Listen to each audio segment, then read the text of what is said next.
Hello everyone, welcome back to Sri Bala వంటలు. ఈరోజు మనము ఒక హెల్దీ రసం ప్రిపేర్ చేసుకుందామండి.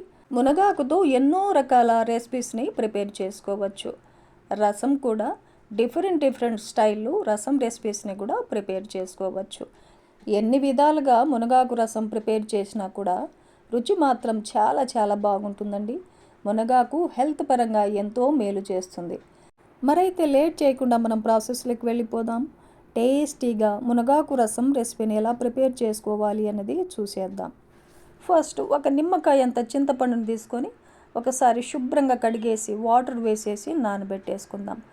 చింతపండు నానే లోపల మిగతా ప్రాసెస్ని చూసేద్దాం. మునగాకులో పుల్లలు, పండుబారిన ఆకులు ఇవన్నీ ఏమీ లేకుండా శుభ్రం చేసుకొని ఒక 2 గుప్పిళ్ళమైన 1 కప్పు అనుకోండి మునగాకుని శుభ్రంగా కడిగేసుకొని స్టవ్ ఆన్ చేసి ఒక గిన్నెలో వాటర్ పెట్టేసుకొని కడిగి పెట్టుకున్న మునగాకును వేసేసుకొని మునగాకుని ఉడికించుకుందాం. ఇప్పుడు మిక్సీ జార్ పెట్టేసుకొని 1 టేబుల్ స్పూన్ జీలకర్ర, 1 టేబుల్ స్పూన్ ధనియాలను వేసేసుకోవాలి, 1 టేబుల్ స్పూన్ మిరియాలను వేసేసుకుందాం, 1/4 టేబుల్ స్పూన్ మెంతులను వేసేసుకోవాలి.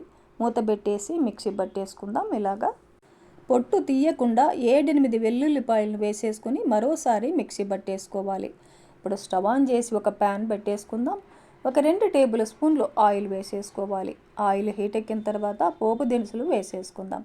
1/2 టేబుల్ స్పూన్ ఆవాలు, 1/2 టేబుల్ స్పూన్ జీలకర్ర, ఒక 2 ఎండుమిర్చిని తుంచేసి వేసేసుకోవాలి. పొట్టుతో పాటే ఒక 10 వెల్లుల్లిపాయల్ని కొంచెం అలా కచ్చా పచ్చాగా దంచేసి వేసేసుకోవాలి. రసంలో ఎప్పుడైనా సరే వెల్లుల్లిపాయలకి పొట్టు తీయకుండా కొద్దిగా అలా దంచేసి వేసుకున్నామంటే రుచి బాగుంటుందన్నమాట. ఇప్పుడు మీడియం ఫ్లేమ్లో ఈ పోపునంతా బాగా వేయించుకోవాలి. ఇలా వేయించుకున్న తర్వాత మిక్సీ పట్టుకున్న మసాలాను వేసేసుకుందాం. లో ఫ్లేమ్లో ఒక 2-3 నిమిషాల పాటు ఈ మసాలానంతా బాగా వేయించుకోవాలి. చూడండి, మసాలానంతా ఇలా బాగా వేయించుకున్న తర్వాత ఒక 2 పెద్ద టమాటోలని ఇలా చిన్న పీసెస్గా కట్ చేసి వేసేసుకుందాం. ఈ టమాటోలు మసాలా అంతా బాగా కలిసేలాగా కలిపేసుకోవాలి. ఇలా కలిపేసుకున్న తర్వాత టేస్ట్కి సరిపడా సాల్ట్ను కూడా వేసేసుకున్నామంటే టమాటోలు చాలా త్వరగా మగ్గిపోతాయి అన్నమాట. మూత పెట్టేసి ఒక 5 నిమిషాల పాటు టమాటోల్ని మగ్గనిద్దాం లో ఫ్లేమ్లో. ఈ లోపల మనకు మునగాకు కూడా చాలా బాగా ఉడికిపోయింది. 5 నిమిషాల తర్వాత మూత తీసి చూసామంటే టమాటోలు కూడా చాలా బాగా మగ్గిపోయాయి. చూడండి, గెరెటతో టమాటోల్ని కొద్దిగా అలా మ్యాష్ చేసుకుందాం. చూడండి, ఇలా మ్యాష్ చేశాక చింతపండులో ఉన్న పిప్పినంతా తీసేసి చింతపండు వాటర్ని వేసేసుకుందాం.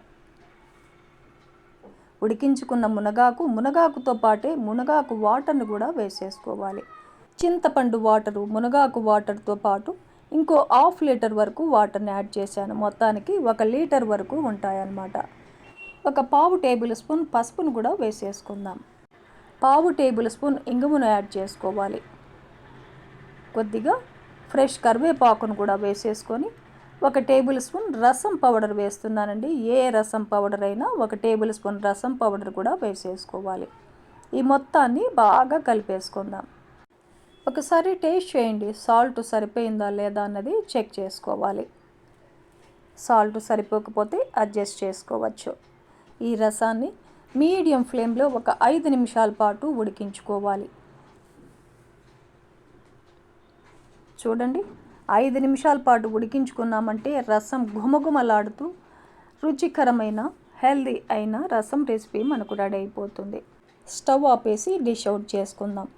ఈ రసాన్ని వేడి అన్నంలో అప్పడాలు, వడియాలతో కానీ ఆమ్లెట్తో కానీ తిన్నామంటే టేస్ట్ చాలా బాగుంటుందండి. మరెందుకండి ఆలస్యం, ఈ హెల్దీ అండ్ టేస్టీ మునగాకు రసం రెసిపీని ఈ ప్రాసెస్లో మీరు కూడా ఇంట్లో ప్రిపేర్ చేసి ఫ్యామిలీతో టేస్ట్ చేయండి. చిన్న పిల్లల దగ్గర నుంచి పెద్దవారి వరకు ఈ రసం రుచి చాలా బాగా నచ్చుతుందండి. ఈ వీడియో నచ్చితే లైక్ చేయండి, షేర్ చేయండి, సబ్స్క్రైబ్ చేయండి. థ్యాంక్ యూ అండి. Thanks for watching.